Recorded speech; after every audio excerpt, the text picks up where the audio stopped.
Hello बच्चों, कैसे हो आप। आज हम कक्षा 5 पर्यावरण अध्ययन की वर्कशीट हल करेंगे। पाठ 5 बीज बीज बीज। तो चलिए वर्कशीट हल करते हैं। प्रश्न 1, किसी बीज के अंकुरण के लिए किन किन तत्वों परिस्थितियों की आवश्यकता होती है, लिखिए। बच्चों, बीज के अंकुरण के लिए निम्नलिखित तत्वों परिस्थितियों की आवश्यकता होती है। आइए लिखते हैं। पहला लिखेंगे पानी, वाटर। दूसरा सूरज की रोशनी, सनलाइट।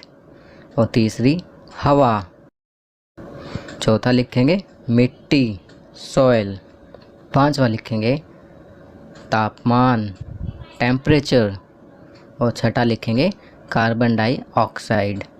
अगर ये सब तत्व अथवा परिस्थितियाँ होंगी तो बीज का अंकुरण आसानी से हो जाएगा। चलिए आगे बढ़ते हैं।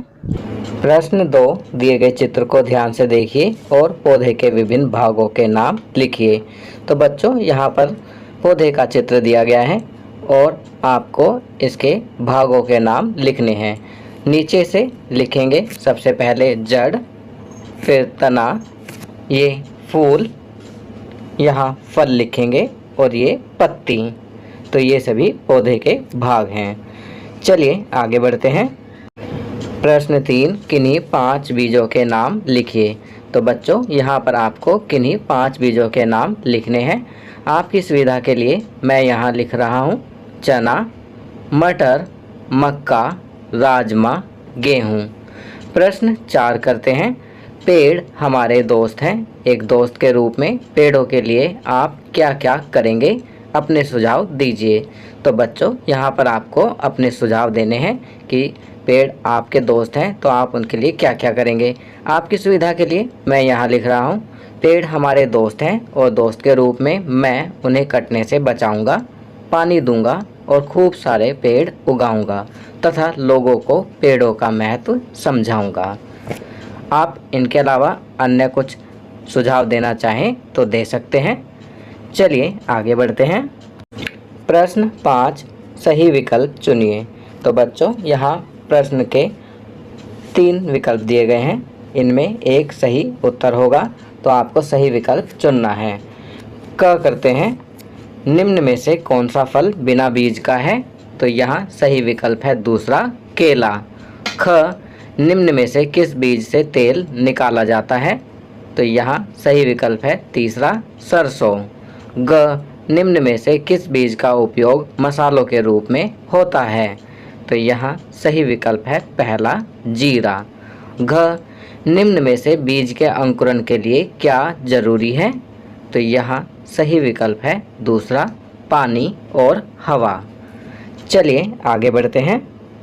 जीवन कौशल 3 R's पुनः उपयोग। पुनः उपयोग करने का अर्थ है एक ही उद्देश्य के लिए फिर से एक वस्तु का उपयोग करना, एक ही वस्तु के लिए एक नया उपयोग खोजना।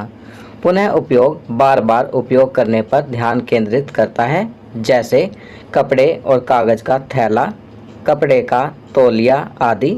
ऐसा करने पर नए की आवश्यकता कम होती है। यह पर्यावरण को स्वच्छ रखने की एक प्रभावी विधि है, इसलिए यह 3R में से दूसरा है। नए उत्पादों की आवश्यकता कम होने से कचरे अपशिष्ट उत्पादन की संभावना कम होती है। तो बच्चों, आपको मालूम है 3R's कौन कौन से हैं। पहला होता है रिड्यूस, दूसरा होता है रीयूज़ और तीसरा होता है रिसाइकल। आज के जीवन कौशल में हम सेकंड R जो कि रीयूज़ पुनः उपयोग के बारे में बताता है के बारे में चर्चा कर रहे हैं। चलिए आगे बढ़ते हैं। प्रश्न 1, स्वयं से वादा करें और अपने परिवार के सदस्यों और दोस्तों को भी इसके लिए प्रेरित करें। क, खरीदारी के लिए बाहर जाते समय हमेशा एक कपड़े का थैला लेकर जाएं। ख, हमेशा अपनी खुद की पानी की बोतल लेकर जाएं। ग, अपने दोस्तों के साथ उन पुस्तकों का आदान प्रदान करें जो आपने पहले ही पढ़ी हुई हैं, अब आपके या आपके दोस्त के काम की नहीं हैं। चलिए आगे बढ़ते हैं। प्रश्न 2, अपने घर के किसी भी बेकार सामान से एक सजावटी सामान बनाएं, जैसे अंडे की ट्रे, पुरानी चूड़ियाँ, बोतल के ढक्कन, पुरानी सीडी आदि। तो बच्चों यहाँ पर कहा गया है कि अपने घर में पड़े किसी भी पुराने सामान से दी गई चीज़ों में से कोई भी चीज़ यूज़ करके आप बना सकते हैं, जैसे अंडे की ट्रे, पुरानी चूड़ियाँ, बोतल के ढक्कन, पुरानी सीडी। आप इनमें से किसी भी चीज़ का प्रयोग करके चित्र में दिखाई गई चीज़ का निर्माण कर सकते हैं। तो यह कार्य आप स्वयं करेंगे। चलिए आगे बढ़ते हैं। प्रश्न 3, अपने घर की सफाई में अपने माता पिता की मदद करें और किसी भी एक वस्तु को निकाल लें जिसे आपने बहुत लंबे समय से उपयोग नहीं किया है और एक तरीका सुझाएं कि आप उस वस्तु का पुनः उपयोग कैसे कर सकते हैं। तो बच्चों यहाँ पर कहा गया है कि आप अपने घर की सफाई में अपने माता पिता की मदद करें और किसी भी एक वस्तु को निकालें जिसे आपने बहुत लंबे समय से उपयोग नहीं किया है और एक तरीका सुझाएं कि आप उस वस्तु से पुनः उपयोग करके क्या बना सकते हैं।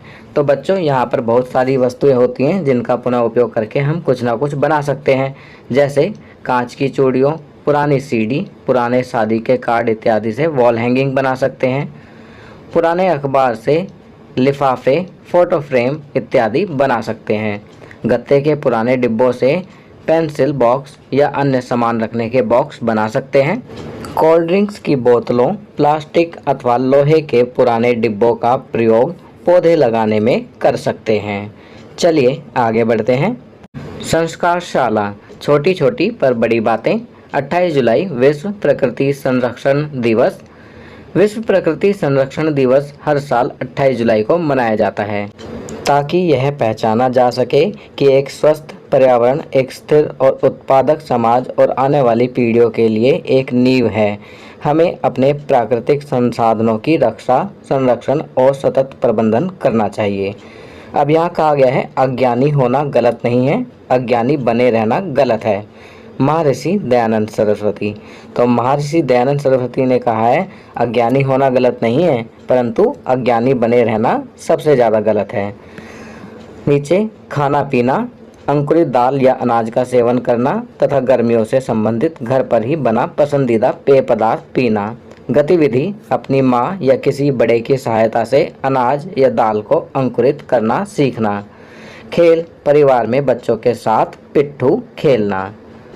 चलिए आगे बढ़ते हैं।